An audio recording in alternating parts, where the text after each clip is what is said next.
어르신, 오늘 집 보러 오신 분들이 기다리는데요? 고속버스 터미널에 막 도착했을 때였어요.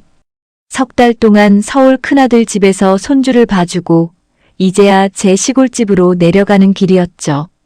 그런데 처음 듣는 부동산 사장이 제게 전화를 걸어와 제 집 열쇠를 자기들이 가지고 있다고 했습니다. 무슨 집을 보러 온다는 겁니까? 아드님이 매물로 내놓으셨어요. 누가요? 내 집을 누가 내놔요? 순간 손에 들고 있던 가방이 바닥에 툭 떨어졌습니다. 저는 그때까지도 몰랐어요. 제가 잠시 집을 비운 사이 제 인생이 통째로 매물로 올라와 있었다는 걸요. 안녕하세요. 오늘의 이야기 시작합니다. 제 이름은 윤덕수, 올해 72입니다. 고향은 전북의 작은 읍내예요. 버스터미널에서 한참 더 들어가야 나오는 마을이죠. 논과 밭 사이로 좁은 길이 나 있고 봄이면 복숭아꽃이 피고 가을이면 감나무 잎이 붉게 물드는 곳입니다. 저는 그 마을 끝자락에 있는 작은 집에서 혼자 살고 있었어요.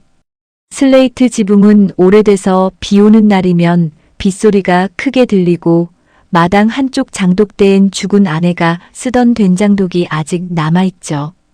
대문은 오래된 철문이라 열 때마다 끼익 소리가 나요. 그래도 저는 그 소리가 좋았습니다. 내가 집에 왔다는 걸 알려주는 소리 같았거든요. 아내 순애는 7년 전에 먼저 갔습니다. 참 부지런한 사람이었어요. 젊을 때는 저와 같이 밭일도 하고 장날이면 새벽부터 나가 콩나물이며 고추며 팔았죠. 제가 공사판에서 일하고 늦게 돌아오면 늘 마당에 나와 기다렸습니다. 덕수 씨, 밥 식기 전에 얼른 씻어요. 그 말이 아직도 귀에 남아요. 우리 집 마당 가운데에는 감나무가 한 그루 있습니다. 아내가 큰아들 태어나던 해에 심은 나무예요. 이 나무가 애들이랑 같이 크면 좋겠네. 아내가 그렇게 말했었죠. 정말 그 감나무는 아이들과 같이 자랐어요. 큰아들이 유치원 갈 때쯤엔 제 키만 했고 작은 딸이 중학교 갈 무렵엔 가지가 지붕에 닿을 만큼 커졌습니다. 문기둥에는 아직도 아이들 키 표시가 남아있어요. 민재 6살, 민재 초등학교 입학, 수진 중학교 1학년. 연필로 그은 선이 바래긴 했지만 저는 가끔 그 앞에 서서 손으로 쓸어봅니다. 그러면 아이들이 대문을 뛰어들어오던 소리, 아내가 부엌에서 부르던 소리가 한꺼번에 살아나는 것 같아요. 자식은 둘입니다. 큰아들 윤민재, 45. 서울에서 직장 다니다가 지금은 작은 사업을 한다고 해요. 말은 늘 번듯하게 합니다. 아버지, 이제 편하게 사셔야죠. 아버지, 시골집은 관리가 힘들잖아요.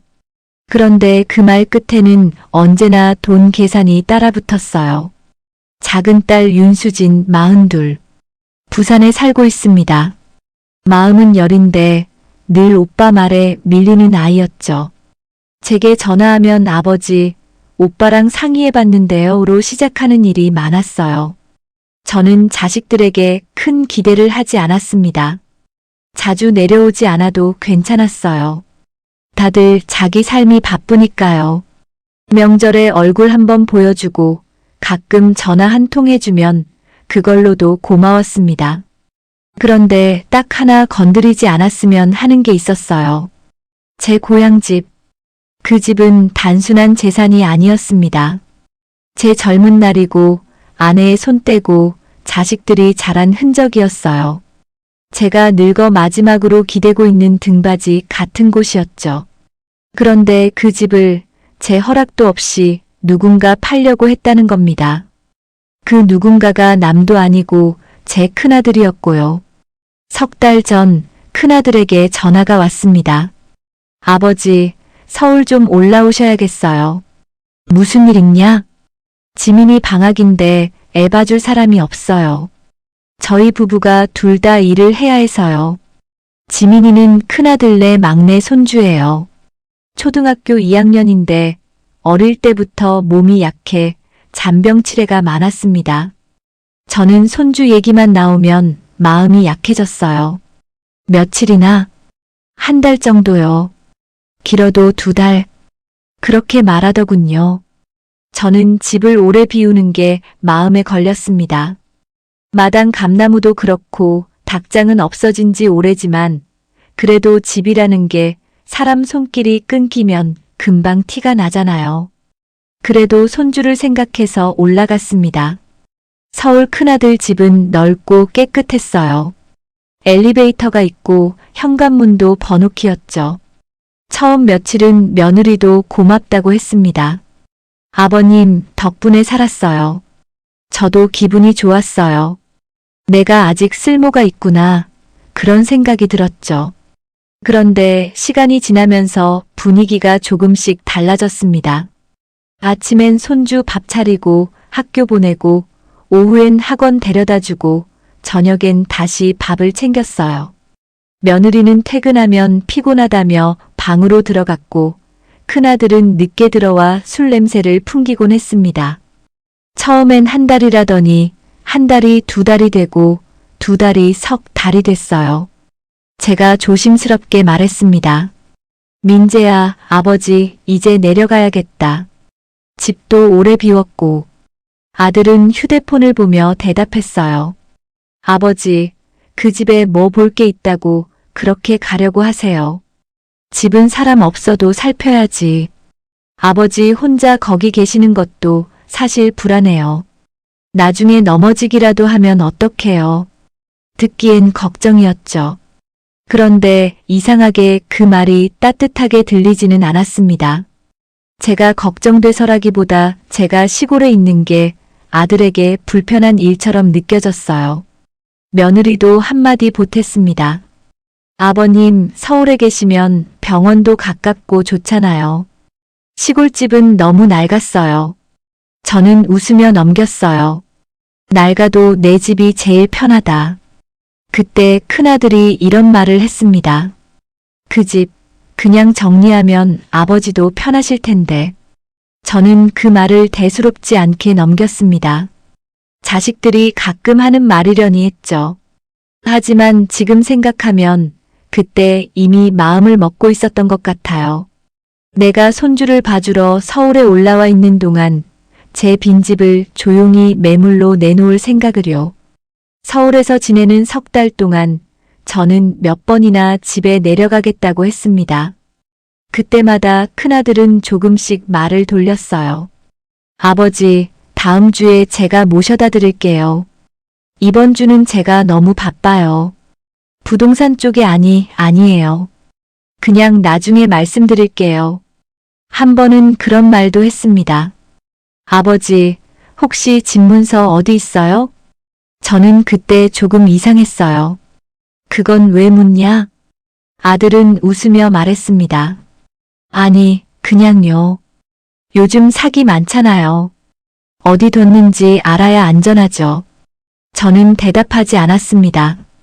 집문서는 고향집 안방 장롱 깊숙이 넣어두고 있었어요. 인감도장은 오래된 반지꼬리 아래에 숨겨두었고요.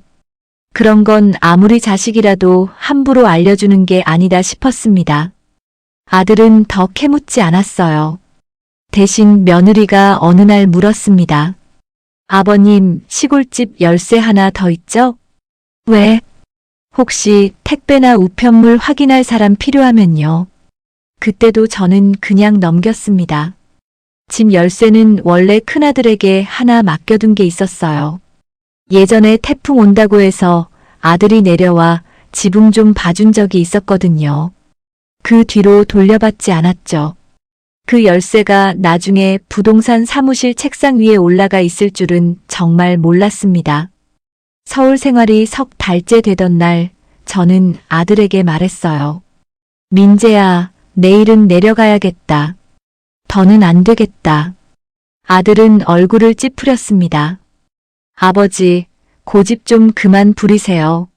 내 집에 가는 게 왜 고집이냐? 그 집이 아버지를 붙잡고 있는 거예요. 사람은 앞으로 살아야지.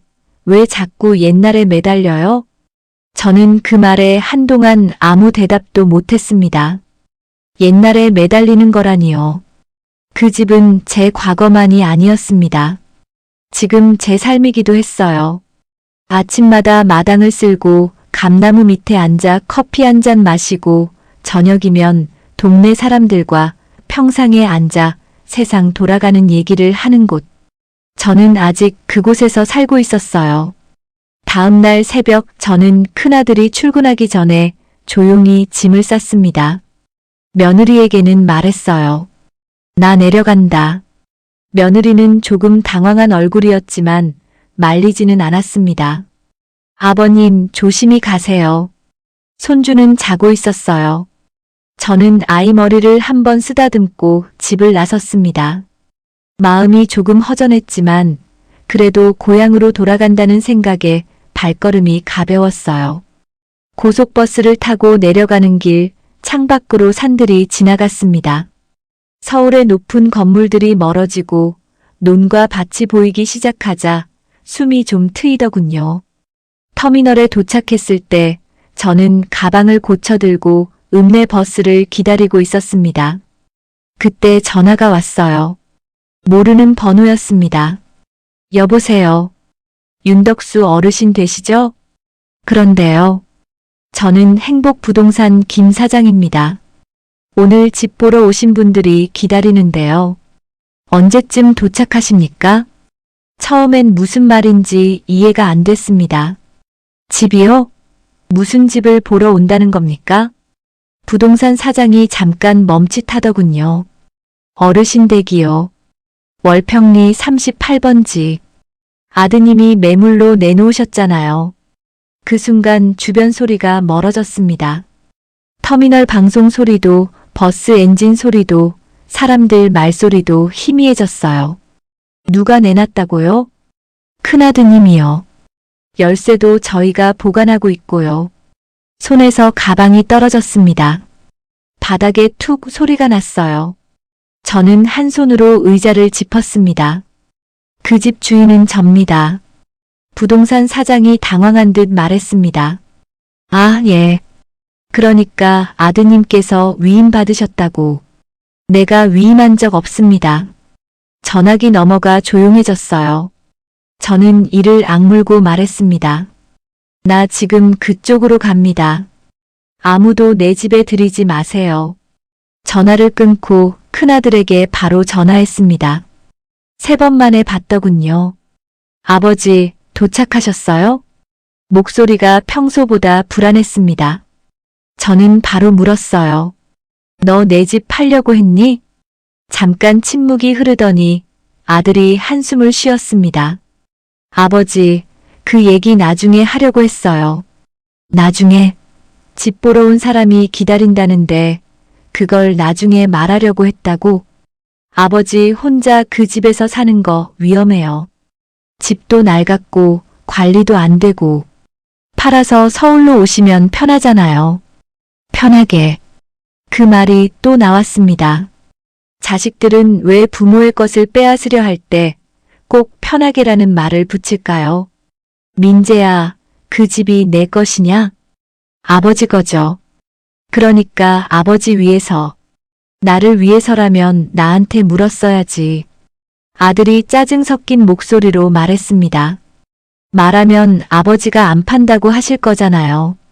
그래서 몰래 팔려고 했냐? 몰래가 아니라 절차 밟으려고 했어요. 내가 모르는 절차가 무슨 절차냐. 아들은 더 말하지 못했습니다. 저는 택시를 잡아타고 부동산으로 갔습니다. 차창 밖으로 익숙한 읍내 거리들이 지나갔어요. 떡집, 약국, 제가 가끔 들르던 농협. 모든 게 그대로인데 제 마음만 뒤집혀 있었습니다. 택시 기사님이 룸미러로 저를 보며 물었습니다. 어르신, 어디 안 좋으세요? 얼굴이 하얘요. 저는 대답하지 못했습니다. 내 집이 내 허락 없이 팔릴 뻔했다는 말을 남에게 어떻게 설명해야 할지 모르겠더군요.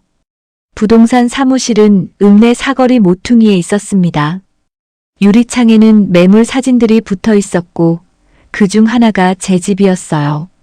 사진 속 제 집은 마당이 넓어 보이게 찍혀 있었습니다. 감나무도 보였고 오래된 대문도 보였죠. 그런데 사진 아래에 적힌 말이 제 가슴을 찔렀습니다. 조용한 전원주택, 즉시 입주 가능. 즉시 입주 가능이라니요. 제가 아직 살고 있는 집인데요. 문을 열고 들어가자 부동산 사장이 벌떡 일어났습니다. 50 중반쯤 된 남자였어요. 얼굴에 당황한 기색이 가득했습니다. 어르신 오셨습니까?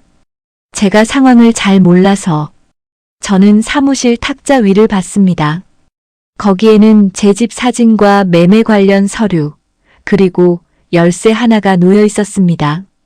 제 대문 열쇠였어요. 저는 열쇠를 집어들었습니다.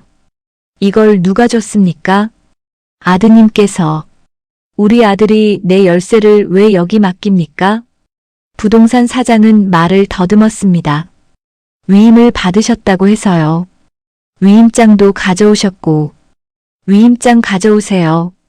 사장이 서랍에서 종이 한 장을 꺼냈습니다. 제 이름과 주민번호 일부, 주소가 적혀 있었고 아래에는 서명이 되어 있었어요. 윤덕수. 그런데 제 글씨가 아니었습니다. 삐뚤빼뚤하게 흉내는 냈지만 저는 바로 알 수 있었어요. 내 손으로 수십 년 써온 이름인데 모를 리가 있나요? 이거 누가 쓴 겁니까? 사장은 얼굴이 굳었습니다. 저희는 아드님께서 어르신 동의를 받았다고 해서. 바로 그때 큰아들이 사무실 문을 열고 들어왔습니다. 숨이 조금 가빠 보였어요. 아마 급히 내려온 모양이었습니다. 아버지. 저는 위임장을 들어보였습니다. 이거 네가 썼니? 아들은 잠깐 눈을 피했습니다. 아버지 손 떨리시니까 제가 대신 쓴 거예요. 저는 어이가 없어 웃었습니다. 내 손이 떨리면 내 이름도 네가 대신 쓰냐? 아버지, 그런 뜻이 아니라요. 그럼 무슨 뜻이냐? 내 집도 네가 대신 팔고 내 인생도 네가 대신 정하겠다는 뜻이냐? 아들이 목소리를 낮췄습니다. 아버지, 제가 다 알아서 하려고 한 거예요. 어차피 그 집 계속 가지고 있어봐야 돈만 들어요. 지붕도 고쳐야 하고 보일러도 낡았고 팔 때 팔아야 제값 받죠. 저는 아들을 가만히 바라봤습니다. 너 지금 네가 무슨 말을 하는지 아니? 현실적인 얘기예요. 그 집에 내 엄마가 심은 감나무가 있다. 아들은 답답하다는 듯 고개를 저었습니다. 아버지, 감나무 때문에 집을 못 팔아요? 그 말에 저는 가슴 한가운데를 세게 맞은 것 같았습니다. 감나무 때문이냐고요. 그게 감나무 하나뿐이었을까요? 그 마당에서 아내가 아이들 빨래를 널었고 큰아들이 자전거를 배우다 넘어져 울었고 작은 딸이 첫 월급 타서 사온 케이크를 나눠 먹었습니다. 아내가 마지막으로 집에 돌아온 날도 그 마당이었어요. 장례를 치르고 빈집에 들어섰을 때 감나무 가지가 바람에 흔들리고 있었습니다. 저는 낮게 말했습니다. 너는 그 집을 낡은 건물로만 보는구나. 아들이 말했습니다. 아버지, 추억만 붙잡고 살 수는 없잖아요. 추억을 붙잡고 사는 게 아니다. 내가 아직 그 집에서 살고 있다. 사무실 안이 조용해졌습니다. 저는 위임장을 접어 제 주머니에 넣었습니다. 이 서류는 내가 가져간다. 부동산 사장이 놀라 말했어요. 어르신, 그건 내 이름이 도용된 종이입니다. 내가 가져가서 확인할 겁니다. 큰아들이 당황해 손을 내밀었습니다. 아버지, 일을 크게 만들 필요는 없잖아요. 저는 아들의 손을 쳐다봤습니다. 크게 만든 건 네가 먼저다. 아버지 허락 없이 집을 내놨을 때 이미 큰일이 된 거야. 저는 열쇠를 꼭 쥐었습니다. 내 손이 떨려도 내 집 팔 도장은 내가 찍는다. 그리고 나는 안 찍는다. 그날 저는 바로 집으로 갔습니다. 부동산 사장에게는 매물을 당장 내리라고 했고 집 보러 온 사람들에게도 사과하라고 말했어요. 큰아들은 따라오겠다고 했지만 제가 막았습니다. 오늘은 오지 마라. 아버지, 얘기 좀. 내 집에 들어오려면 먼저 내 마음부터 정리하고 와라. 택시가 마을 입구에 들어서자 익숙한 풍경이 보였습니다. 논뚝길, 낡은 정자, 마을회관 앞 평상. 며칠이 아니라 석 달 만에 돌아온 건데 꼭 몇 년 만에 온 것처럼 느껴졌어요. 대문 앞에 서자 가슴이 먹먹했습니다. 철문은 그대로였고 문패도 그대로였어요. 그런데 이상하게 남의 집처럼 느껴졌습니다. 누군가 내 허락 없이 사진을 찍고 열쇠를 넘기고 값을 매긴 집. 그 사실 하나가 집의 공기를 바꿔놓은 것 같았죠. 저는 대문을 열고 들어갔습니다. 끽. 늘 듣던 소리였습니다. 그 소리를 듣자 그제야 숨이 좀 쉬어졌어요. 마당에는 낙엽이 쌓여 있었습니다. 석 달 동안 아무도 쓸지 않은 티가 났죠. 감나무 아래에는 떨어진 감 몇 개가 물러져 있었습니다. 저는 가방을 내려놓고 한참 감나무를 바라봤어요. 순애야. 저도 모르게 아내 이름이 나왔습니다. 당신이 심은 나뭇가지 값으로 매겼더라. 바람이 불자 감나무 가지가 흔들렸습니다. 꼭 아내가 듣고 있는 것 같았어요. 저는 집 안으로 들어가 안방 장롱을 열었습니다. 집문서는 그대로 있었습니다. 다행이었죠. 인감도장도 제자리에 있었어요. 하지만 안심보다는 분노가 더 컸습니다. 문서와 도장이 무사해도 제 의사를 이미 건너뛰었다는 사실은 사라지지 않았으니까요. 그날 오후 저는 열쇠집을 불렀습니다. 대문 열쇠와 현관 자물쇠를 모두 바꿨어요. 열쇠집 주인이 물었습니다. 어르신, 열쇠 잃어버리셨어요? 저는 잠깐 망설이다 대답했습니다. 아니요. 믿음을 잃어버렸어요. 주인은 더 묻지 않았습니다. 새 열쇠를 손에 쥐니 마음이 조금 단단해졌습니다. 이 작은 쇳조각이 뭐라고 제 삶의 문을 다시 제가 붙잡은 기분이 들었어요. 저녁 무렵 저는 문기둥 앞에 섰습니다. 큰아들 키 표시가 아직 남아 있었습니다. 연필 자국이 흐릿했지만 분명했어요. 민재 7살. 저는 그 선을 손으로 쓸어보았습니다. 그때 큰아들은 키가 작다며 울었습니다. 친구들보다 작다고 속상해하길래 제가 문기둥에 선을 그어주며 말했죠. 봐라, 작년보다 이렇게 컸잖아. 사람은 천천히 커도 된다.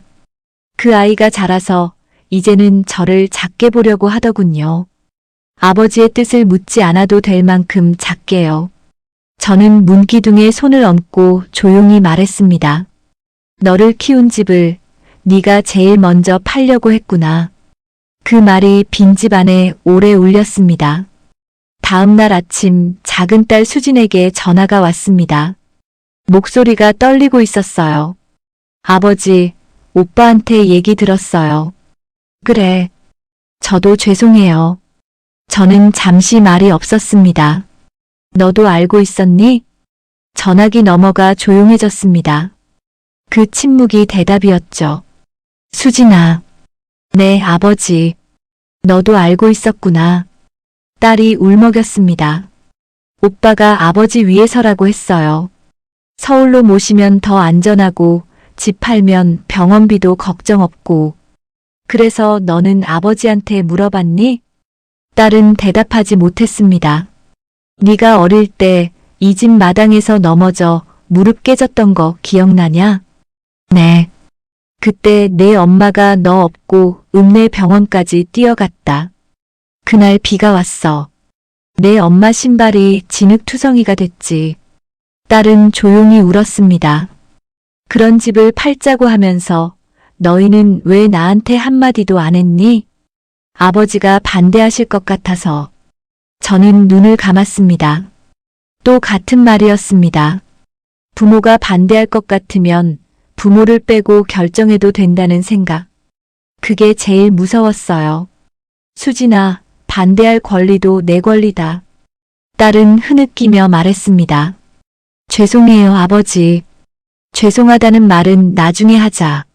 지금은 내 오빠에게 말해라. 이 집 문제는 다시 꺼내지 말라고. 전화를 끊고 나니 기운이 쭉 빠졌습니다. 딸마저 알고 있었다는 사실이 더 아팠어요. 큰아들 혼자 벌인 일이라고 생각했는데 알고 보니 자식들끼리는 이미 제 삶을 회의하고 있었던 겁니다. 그날 오후 큰아들이 찾아왔습니다. 대문 밖에서 한참 서 있더군요. 저는 안에서 그 모습을 보고 있었습니다. 예전 같으면 바로 문을 열었겠죠. 왔냐? 밥은 먹었냐? 그 말부터 했을 겁니다. 하지만 그날은 그러지 않았습니다. 아들이 대문을 두드렸습니다. 아버지, 저예요. 저는 문을 열지 않고 물었습니다. 왜 왔냐? 죄송하다고 말씀드리려고요. 대문 밖에서 해라. 아들은 한동안 말이 없었습니다. 그러다 낮은 목소리로 말했어요. 아버지, 제가 잘못했습니다. 뭘 잘못했는지 아냐? 아버지 허락 없이 집을 내놓은 거요. 그것만? 아들은 대답이 늦었습니다. 저는 대문 안쪽에서 말했습니다. 너는 집을 판 게 아니야. 아버지 뜻을 팔려고 한 거다. 내 엄마 기억을 팔려고 했고 네가 자란 자리를 돈으로 바꾸려고 했어. 아들의 목소리가 갈라졌습니다. 저도 형편이 힘들었어요. 사업이 잘 안 돼서 빚도 있고 아버지 집 팔면 일부는 아버지 모시고 일부는 정리할 수 있겠다 생각했어요. 저는 그 말에 가슴이 또 내려앉았습니다. 결국 돈이었구나. 민재야. 네. 돈이 필요했으면 돈 얘기를 해야지. 왜 내 집 얘기를 했냐? 아들은 아무 말도 못했습니다. 아버지에게 손 벌리는 게 부끄러웠냐? 네. 그럼 아버지 집을 몰래 파는 건 안 부끄러웠고? 대문 밖이 조용해졌습니다. 저는 천천히 말했습니다. 집이 빈 게 아니다. 내 마음이 먼저 비었던 거다. 그 말이 끝나자 대문 밖에서 아들이 작게 흐느끼는 소리가 들렸습니다. 그래도 저는 문을 열지 않았어요. 울었다고 해서 바로 용서가 되는 건 아니니까요. 오늘은 돌아가라. 다음에 올 땐 사과 말고 어떻게 바로잡을 건지 가져와라. 아들은 한참 뒤에야 대답했습니다. 네, 아버지. 발소리가 멀어졌습니다. 저는 대문에 기대 한참 서 있었습니다. 마음이 아팠어요. 그래도 문을 열지 않은 걸 후회하진 않았습니다. 그날 저는 처음으로 자식에게 선을 그은 겁니다. 며칠 뒤 큰아들이 다시 내려왔습니다. 이번엔 혼자가 아니었어요. 작은 딸 수진도 함께 왔습니다. 두 사람은 대문 밖에 서서 기다렸고 저는 한참 뒤에야 문을 열었습니다. 큰아들은 서류 봉투를 내밀었습니다. 아버지, 부동산 매물 완전히 내렸고요. 사장님께 확인서 받아왔어요. 위임장은 제가 잘못 작성한 거라고 인정하는 내용도 썼습니다. 저는 봉투를 받아 천천히 확인했습니다. 부동산 매물 해지 확인서, 열쇠 반환 확인서, 그리고 큰아들이 쓴 자필 사과문이 들어있었어요. 아들은 고개를 숙였습니다. 아버지 집 문제, 다시는 아버지 허락 없이 얘기하지 않겠습니다. 작은 딸도 울먹이며 말했습니다. 아버지, 저도 오빠 말만 듣고 아버지 마음은 생각 못했어요. 죄송해요. 저는 두 사람을 마당으로 들였습니다. 바로 방 안으로 들이지는 않았어요. 마당 감나무 아래에 서게 했습니다. 저 나무 기억나냐? 큰아들이 고개를 들었습니다. 엄마가 심은 감나무요. 그래. 네가 태어난 해에 심었다. 딸은 감나무를 올려다보며 눈물을 닦았습니다. 저는 문기둥을 가리켰습니다. 저기 내 키 표시도 있다. 민재 너 6살 때, 수진이 중학교 들어갈 때, 너희 엄마가 매년 얼마나 좋아했는지 모른다. 우리 애들 이렇게 컸네 하면서 큰아들은 문기둥 앞에 다가가 손을 얹었습니다. 한참 말이 없더군요. 아버지, 제가 잊고 살았어요. 잊을 수는 있다. 사느라 바쁘면 그럴 수 있어. 그런데 잊었다고 없어진 건 아니다. 저는 두 사람을 바라봤습니다. 이 집은 언젠가 내가 죽으면 너희에게 남을 수도 있겠지. 그땐 너희가 상의해서 팔든 고치든 하겠지. 하지만 내가 살아있는 동안은 내 집이다. 내가 결정한다. 큰아들이 고개를 끄덕였습니다. 네. 아버지. 그리고 민재야. 네. 네가 힘들면 힘들다고 말해라. 아버지가 못 도와줄 수도 있다. 그래도 같이 앉아 걱정은 해줄 수 있다. 그런데 내 집을 몰래 팔려고 하면 그건 도움을 청하는 게 아니라 아버지를 지우는 거다. 아들은 눈물을 참지 못했습니다. 죄송합니다, 아버지. 저는 이번엔 아들의 어깨에 손을 얹었습니다. 아주 잠깐이었어요. 완전히 용서했다는 뜻은 아니었습니다. 그래도 대문 밖에 세워두던 마음에서 마당 안으로는 들인 셈이죠. 그날 자식들은 오래 머물지 않았습니다. 대신 마당을 쓸고 물러진 감을 치우고 보일러실을 점검해줬어요. 큰아들은 지붕 수리 견적을 알아보겠다고 했습니다. 아버지, 수리비는 제가 보탤게요. 집을 팔자는 말 말고 고치는 쪽으로요. 저는 바로 고맙다고 하지 않았습니다. 다만 이렇게 말했어요. 고치는 것도 내게 먼저 물어보고 해라. 아들이 고개를 끄덕였습니다. 네. 먼저 여쭤볼게요. 그 말이 참 늦게 왔습니다. 그래도 왔다는 게 다행이었죠. 그 일이 있고 나서 저는 대문 열쇠를 하나도 자식들에게 맡기지 않았습니다. 혹시 모를 일을 위해 마을 이장과 순자 아주머니에게 비상 연락처만 알려두었어요. 집문서와 인감도장은 다른 곳에 안전하게 보관했고요. 큰아들은 한 달에 한 번 내려옵니다. 예전처럼 그 집 팔면 편하다는 말은 하지 않아요. 대신 마당 수도가 얼지 않았는지, 보일러는 괜찮은지 묻습니다.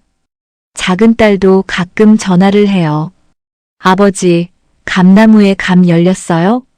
그 말을 들으면 아내 생각이 납니다. 그리고 이 집이 아직 살아있구나 싶어요. 저도 압니다. 언젠가는 이 집을 떠나야 할 날이 오겠죠. 몸이 더 약해지고 혼자 살기 힘든 날도 올 겁니다. 그때는 자식들과 의논할 수 있어요. 병원 가까운 곳으로 가야 할 수도 있고 집을 정리해야 할 수도 있겠죠. 하지만 그 결정은 적어도 제가 살아있는 동안엔 제 입에서 나와야 합니다. 자식들이 제 마음을 건너뛰고 부동산에 열쇠를 맡기는 방식이면 안 되는 거예요. 부모의 집은 낡은 건물이 아닙니다. 자식들이 자란 자리이고 먼저 떠난 배우자의 숨결이고 부모가 마지막까지 자기 이름으로 서 있는 자리예요.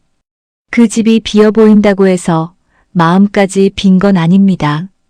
마당에 낙엽이 쌓였다고 해서 주인이 없는 것도 아니고요. 저는 오늘도 아침에 대문을 열고 마당을 씁니다.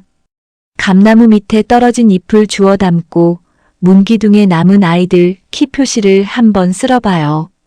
그러면 마음속으로 아내에게 말합니다. 순애야, 아직은 내가 이 집 지키고 있어. 여러분이라면 어떠시겠습니까? 자식이 내 허락도 없이 고향집 열쇠를 부동산에 맡기고 집을 팔려고 했다면 용서하실 수 있으신가요?